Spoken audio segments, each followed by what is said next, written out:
Olá, tudo bem, sexto ano? Hoje a gente continua então a nossa aula, nossas videoaulas de arte com a disciplina do quarto bimestre e nós estamos falando sobre o circo. Sim, conhecemos um pouco da história do circo, conhecemos um pouco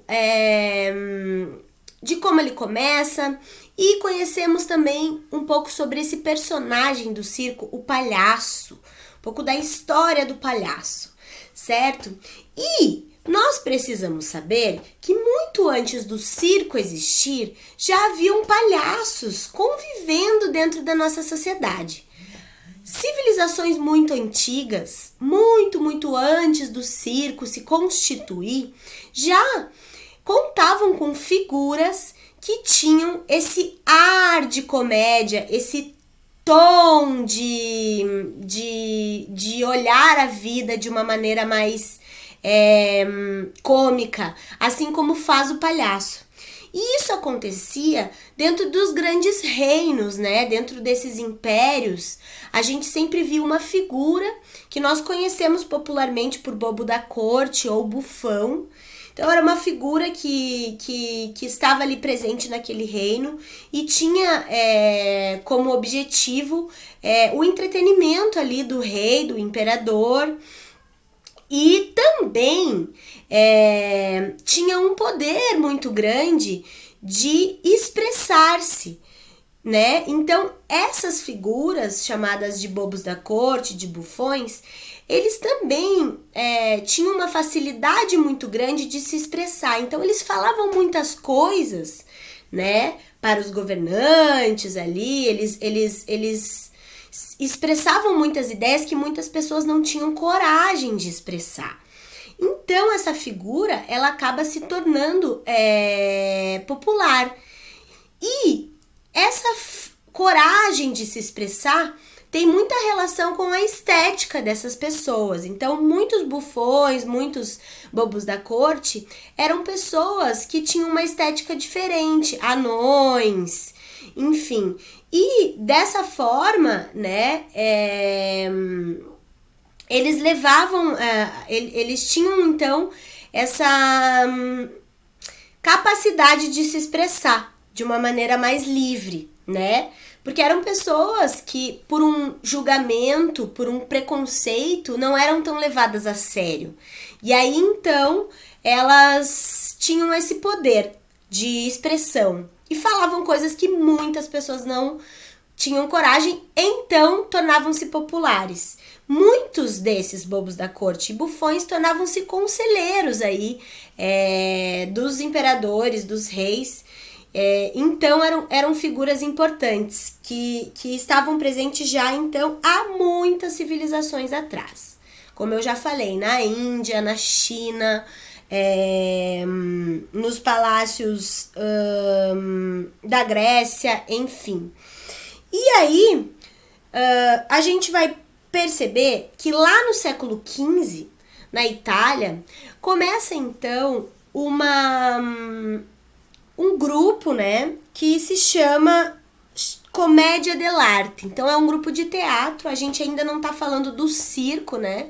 A gente tá falando de um grupo teatral que se intitula Commedia dell'arte e que tem, então, figuras, personagens fixos que tem uma relação muito forte com os clowns que nós conhecemos, né? Os palhaços, o palhaço Augustus e o palhaço Branco. E no caso da Commedia dell'arte, lá na Itália, os personagens eles eram chamados de Brighella e de Arlequim. Como o Branco e o Augusto, que nós conhecemos, esses dois personagens tinham personalidades distintas, características distintas também. No caso, o Arlequim, ele era o personagem mais ingênuo, mais tolo. E o Brighella era o personagem, um funcionário lá, que era mais, vamos dizer, mais pateta, assim, pregava mais peças, fazia mais trollagens, na linguagem de vocês, com o pessoal. Então, eram duas personalidades distintas. Eles tinham toda uma questão de crítica social, porque de alguma forma eles estavam fazendo ali aquelas performances, mas eles estavam também querendo dizer alguma coisa para aquele público, né? E aí, então, a gente tem mais uma representação dessa figura que depois vem a ser conhecida como palhaço, né? E a gente conheceu daí a história dele.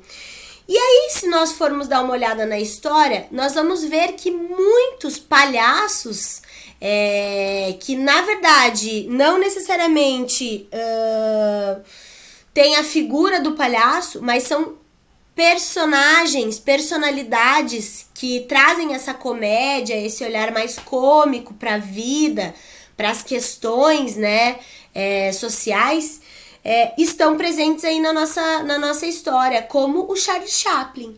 A gente pode considerar ele também um palhaço, né? Ele é uma figura icônica. O Chaplin é um clássico do cinema e é um personagem que também trabalha de maneira cômica questões do ser humano, questões humanas. Então é mais uma forma aí da gente ver o palhaço dentro do nosso contexto. A gente também tem em algumas culturas regionais, como ali na apostila, na página 19, a gente tem a imagem da Folia de Reis, que é um festejo regional, uma tradição que acontece no Natal, e os palhaços eles estão presentes animando a celebração.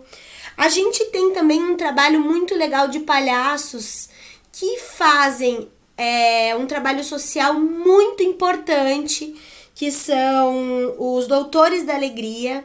Então, são clowns, palhaços que se vestem e vão em hospitais, em clínicas, trazer um pouco de alegria para as pessoas que estão em tratamento. Então, é muito importante que a gente conheça o papel social que a arte circense tem. Então, é uma arte muito importante dentro da sociedade, né? É muito sério o trabalho dos palhaços. A gente tem aqui no Brasil, a gente tem o Didi, que pode ser considerado um palhaço. O Didi, que é o Renato Aragão, é uma figura brasileira que leva essa cultura do circo há muitos anos. Ele trouxe para a televisão isso com os Trapalhões, né? Então é importante que a gente conheça também um pouco dessa cultura do circo aqui no nosso país, né, no Brasil. Então a gente tem aí os Trapalhões, que são palhaços, né, que trazem alegria, contam histórias aí de uma maneira bem cômica. Então também são figuras importantes para que a gente entenda a importância desse universo que é o circo dentro da nossa história e dentro da nossa sociedade. Pessoal, então, um grande abraço a todos. Eu espero que vocês tenham gostado de conhecer um pouquinho mais sobre a história do palhaço, né? De que forma que o palhaço ele tá presente na nossa sociedade, mesmo antes do circo existir. E é isso aí. Um super beijo e tchau, tchau.